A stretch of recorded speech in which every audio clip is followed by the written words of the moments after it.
Ici Radio-Canada Nord-Québec. Nous commençons maintenant nos émissions quotidiennes sur ondes courtes, diffusées à la fréquence 9625 kHz dès 6h58 heure normale de l'Est jusqu'à la fermeture à 1h04 du matin.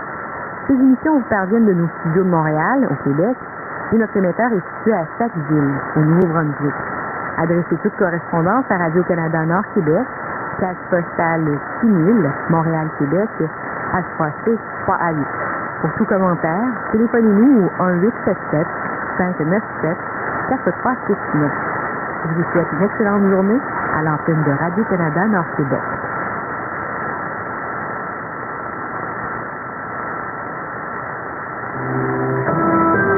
This is CBC News. Good morning, I'm Martina Fitzgerald. This is World Report. We begin in British Columbia, where there was an earthquake last night. With a magnitude of 7.7, it was one of the most powerful earthquakes ever in Canada. There are no reports of injuries or major damage. This was centered just south of Haida Gwaii. People living on the island felt the earth move just after 8 last night, local time. Now, police right on the water. Well, I was comfortably at home when my whole house began to shake. And that's, basically, you could feel it as if a train was going through your house. And then when you realize it's not stopping, I got away from my huge plate glass windows. I went to stand where there was solid wooden walls and got underneath like a cabinet, and by the time I got myself all arranged, it was just a few more moments, and then it was over. Shortly after the earthquake, tsunami warnings were issued from Alaska to Oregon. Those initial warnings have been downgraded, but in Hawaii, the warning stands, and people are being moved to higher ground. On Waikiki Beach, the sirens warn people to get away from the shoreline. For the latest on this, I'm joined by the CBC's Dan Burritt in Vancouver. Good morning, Dan. Good morning, Martina. We'll get to Hawaii in just a moment. Let's start at home. First of all, is British Columbia still under any sort of threat? No, thankfully. Just before 3:30, in fact, Vancouver time, the West Coast Alaska Tsunami Warning Center canceled all tsunami notices and alerts for all zones of coastal BC. That's very good news.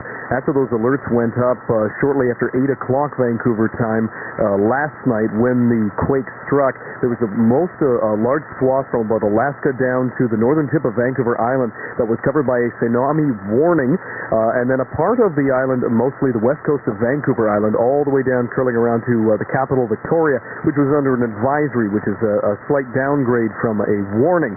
And thankfully, all of those have been lifted. We still have some alerts and advisories issued for some parts of the U.S. West Coast. And, of course, then we're turning our attention to Hawaii. And what is the latest there, Dan? Well, we're still looking at evacuation notices, people being told to be on alert. Some of the waves that they were expecting have not been as high as they thought. Experts had predicted or had warned people to get away from the beach. In fact, that was the governor of the state saying you need to get away from the water, move to higher ground, come to the emergency evacuation centers. Don't take too long. We want to take every precaution we can because we just don't know how large these waves are. We've heard reports of anywhere from between 1 to 5 feet these waves have been that large. The only other issue is other seismologists and experts and tsunami experts have warned us that the largest waves may not be part of the first just a number of waves that come ashore, so it could lull people into a sense of security that they shouldn't have. So again, they want everyone to move to higher ground, and just watching some of the footage via the internet and radio and on TV, you can still see parking lots throughout some of these cities, people trying to get away, move to higher ground, but then some curious and perhaps foolhardy individuals who have decided that they want to go to the beach and watch these waves roll in, Martina. Well, all right. British Columbia then, is it possible to say at this point how well the emergency plans work?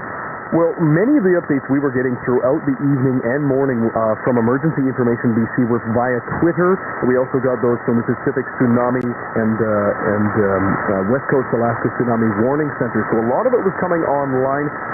When we finally did get a conference call with the Justice Minister who oversees the provincial emergency program, the kinds of things that emergency measures that we deal with in a natural disaster or a potential natural disaster, she said she had to respond to some questions about some communities saying they couldn't get updates, they couldn't get notices, they couldn't get any staff that were that could provide any information. It sounds like from most reports we've had everywhere from, in fact, on Haida Gwaii, formerly the Queen Charlotte Islands, down to Tofino on the west coast of Vancouver Island, and other centers around that evacuation notices and plans worked relatively well. But you can imagine we also took calls from people who were saying they looked outside and they had power lines swaying, pets were going nuts, lights swaying, and this happened everywhere from the central coast of the coast of BC, the central part of the province, to Whitehorse, even Edmonton, and a few people who contacted us from Vancouver and the metro area who mentioned that they felt that quake as well. All right. Thank you so much, Dan. Good to hear that all is well despite the big scare last night. Absolutely. That is the CBC's Dan Burritt in Vancouver. The state of emergency may be affecting Wawa, Ontario for at least 2 more weeks. Part of the Trans-Canada Highway was launched as on Anthem. This week. Linda Nowicki says southbound traffic may get through tomorrow, but maybe another week before the Cotton First Nation has been completely cut off. The evacuation process began yesterday. About 700 people live in the community southwest of Wawa. Police say phone lines and 911 service in the area are also down. The province of Ontario will be asked to declare Wawa a disaster area. As well, south of the border, a state of emergency is also in effect in New Jersey as residents prepare for the brunt of a hurricane. Sandy is expected to arrive late tomorrow or early Tuesday. Up to 60 million people will be affected as the hurricane charges up the eastern seaboard. Millions of Canadians will also feel Sandy's wrath. Heavy rain and winds are in the forecast early this week from southern Ontario to the east coast. Now, while some areas in the U.S. are being drenched, others are drying out.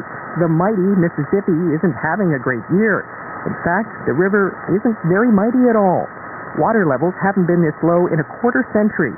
As the CBC's David Common tells us, the problem began at the border. Mississippi's might has dramatically shrunk. Water levels at their lowest in 25 years are exposing ships that sank years ago.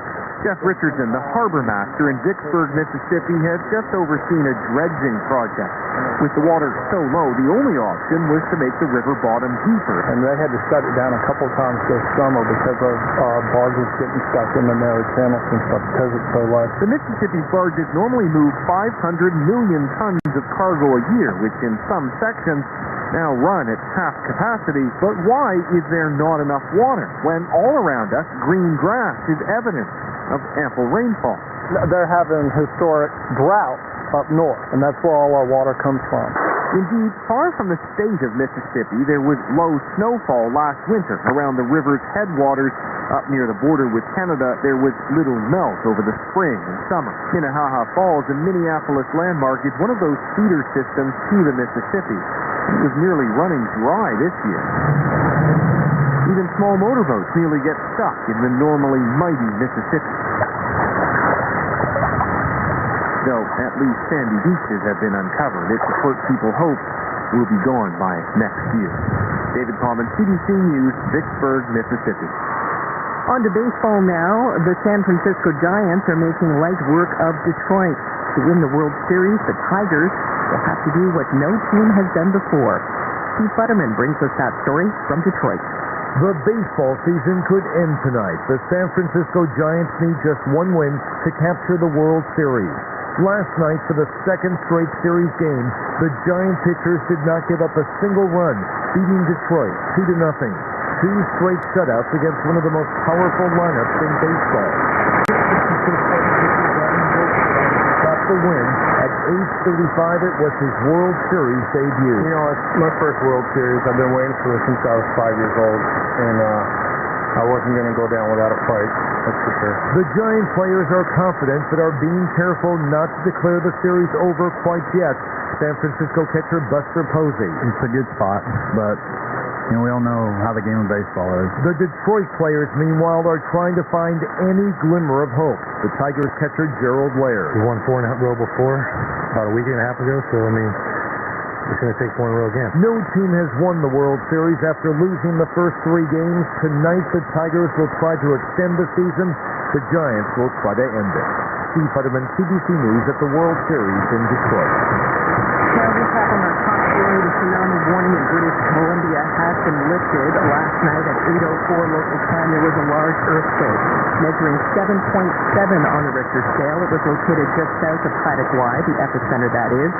No injuries have been reported. Damage to buildings is minimal. There is currently a tsunami warning in place, though, for Hawaii. And that is World Report. I'm Martina Fitzgerald. This is CBC News.